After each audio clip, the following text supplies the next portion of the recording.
তো বুধবার সকালবেলাতে যেটা আমরা দেখতে পাচ্ছি, গুয়াহাটিতে কিন্তু ব্যাপক বৃষ্টিপাত, সেই সাথে গোয়ালপাড়া শিলংয়েও বৃষ্টিপাত রয়েছে।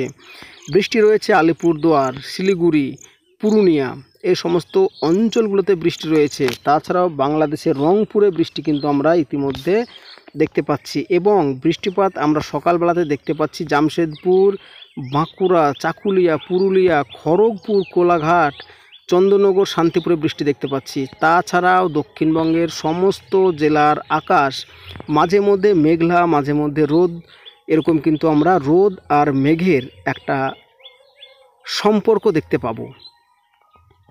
তো বেলা যাওয়ার সাথে সাথে বিকেল ও সন্ধ্যার মধ্যে কিন্তু আবহাওয়া একটু ঘুরে যাবে। কেমন ঘুরবে এটাই যেটা দেখতে পাচ্ছি, কোলাঘাট, খড়গপুর, হলদিয়া, কলকাতা, বীরপ্পদা, জলেশ্বর, চাকুলিয়া, জামশেদপুর, বাঁকুড়া, পুরুলিয়া, দুর্গাপুর এই সমস্ত অঞ্চলগুলো, তাছাড়াও রয়েছে সিউড়ি, এই সমস্ত অঞ্চলগুলোতে কিন্তু বৃষ্টিপাতের একটা ব্যাপক সম্ভাবনা রয়েছে। তাছাড়া বিক্ষিপ্ত বৃষ্টি হতে পারে মুর্শিদাবাদ, বীরভূম, দুমকা এই সমস্ত অঞ্চলগুলোতে। উত্তরবঙ্গের ক্ষেত্রে কিন্তু আগামীকাল বিকেল ও সন্ধ্যার মধ্যে অস্থায়ীভাবে হালকা পাতলা বৃষ্টিপাতের সম্ভাবনা রয়েছে।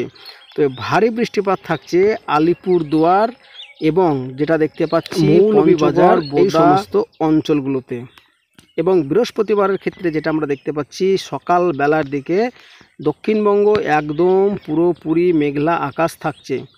এবং উপকূলের জেলাগুলো 2 মেদিনীপুর, 2 24 পরগনায় কিন্তু বৃষ্টিপাত থাকছে। এবং বাংলাদেশের ক্ষেত্রে যেটা দেখতে পাচ্ছি, উপকূলবর্তী জায়গা কলাপাড়া, খেপুপাড়া, লালমোহন, মাথাবেরিয়া, শ্যামনগর, সাতক্ষীরা, পিরোজপুর, বরিশাল, মতিরহাট, সেনবাগ এই সমস্ত অঞ্চলগুলোতেও কিন্তু বৃষ্টিপাতের সম্ভাবনাটা থাকছে সকালবেলার দিকে।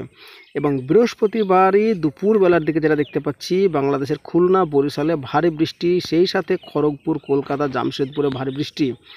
তাছাড়াও দক্ষিণবঙ্গের বাদবাকি জেলায় বিক্ষিপ্ত বৃষ্টির সম্ভাবনা থাকছে। তো এবার আমরা সাময়িকভাবে দেখে নেব নিম্নচাপের আপডেট। প্রথমে যে আপনাদেরকে বলেছিলাম জোড়া নিম্নচাপ, তো এবার চলুন আমরা দেখে নিই। এই যে আপনারা দেখতে পাচ্ছেন নিম্নচাপ, তো আপাতত নিম্নচাপ বঙ্গোপসাগরে রয়েছে। তো আশা করা যাচ্ছে এই নিম্নচাপের এফেক্ট আমাদের দক্ষিণবঙ্গে আসবে না।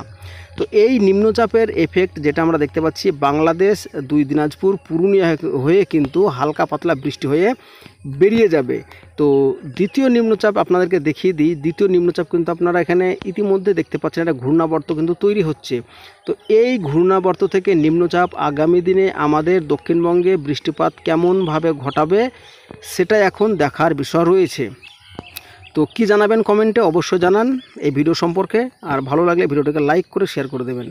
তো দেখা হচ্ছে নেক্সট আপডেটে। সবাই ভালো থাকবেন এবং সুস্থ থাকবেন।